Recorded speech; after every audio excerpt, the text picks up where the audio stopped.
What other rituals you do repetitively other than just like the normal brushing your teeth kind, but do you... You mean in my personal life? Yeah. Is there anything that you do every day or every other, month that you just... I spend as many hours a day as I possibly can smoking cannabis. Well, our subject this afternoon is cannabis, a subject which is of interest to large numbers of people, though it's rarely discussed, and in fact seems to have attained the status of somewhat of a taboo in polite society. My interest in it is intense and lifelong, I must say. I remember when I first encountered it, within a few minutes of my first exposure to it, I realized that I was going to be able to self-medicate myself to normalcy. I was, as an adolescent, what's called a nervous child, and sort of had a personal style that was very hard driving and, I'm told, fairly abrasive. And it really came with the force of a revelation that the mere smoking of a small amount of vegetable material could completely invert the structures of my personality and socialize me, as it were, into a reasonably functioning member of the community in which I found myself. I first encountered cannabis in Berkeley in this Easter vacation of 1965, and it took a couple or three exposures to it before I really sorted out what it was doing for me. And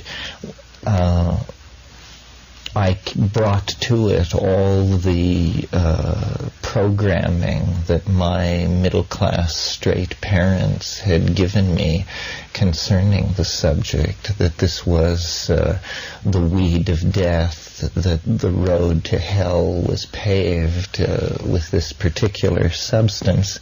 But I also had been exposed to some of the literature of the Beat generation, the writings of Allen Ginsberg, Jack Kerouac, and some of those people. And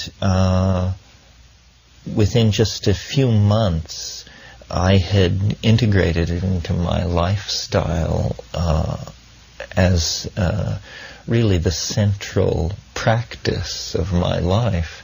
And it has remained so up until just 2 or 3 months ago, when, under the pressure of my apparently dissolving marriage, I stopped smoking in order to see, really, what sort of effect it would have. I was in the sort of absurd position of being in psychotherapy with a woman who I respected very much and who seemed to be a very skilled psychotherapist, except that she had no sophistication whatsoever about cannabis. And the therapeutic process kept looping back to the issue of my cannabis ingestion. And she would ask me, well, now, how many times a day do you do this? I would say 10 to 14. And she would say, and how many years have you been doing this? Well, 25, 26, 27. And finally I saw that it was impeding the therapeutic process, not in its physical effects, but in its effects on her attitude toward me. So I determined simply to stop in order to remove this issue from the menu of issues that we were dealing with in this therapeutic process. And I'm happy to report that though I was at that time the heaviest and most continuous cannabis user I have ever known or heard of, it was no big deal. I simply stopped smoking it and took up reading in the evenings, and it seemed to have no impact on my psychological organization at all, except that, I must say, my dream life became considerably more interesting in the wake of that decision.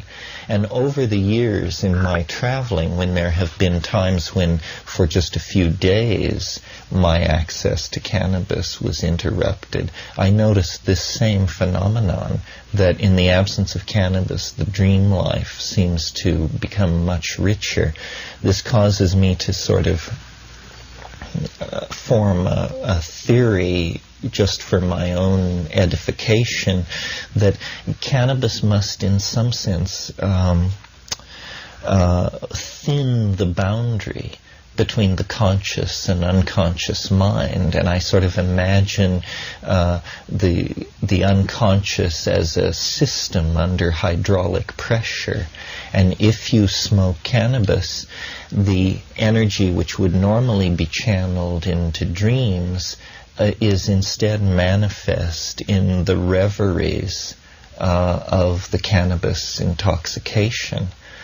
The reason that I've smoked it so assiduously over the years is very simply that it seems to dissolve a local and personalistic perspective.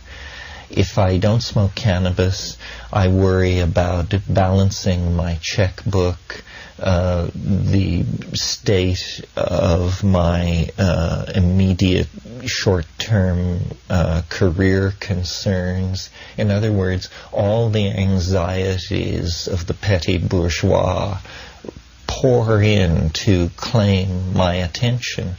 If, on the other hand, I avail myself of cannabis, I'm able to rove and scan through a vast intellectual world that is composed of all the books I've ever read, all the people I've ever known, all the places I've ever been, in no particular order.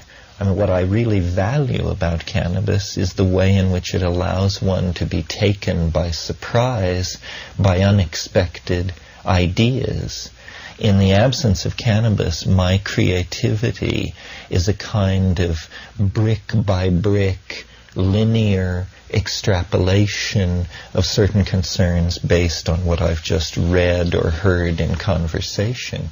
If, on the other hand, I smoke cannabis, I can go in one moment from thinking about Goethe's color theory to, in the next moment, puzzling over a particular instance in Mayan historiography, or, the examples are endless.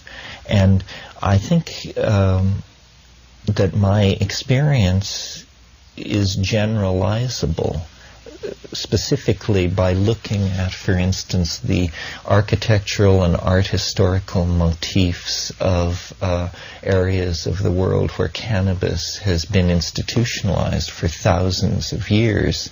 What we call Oriental extravagance is in fact the patina of design motifs and literary conventions that have been laid over ordinary experience in places like Bengal, the Punjab, and across the Middle East.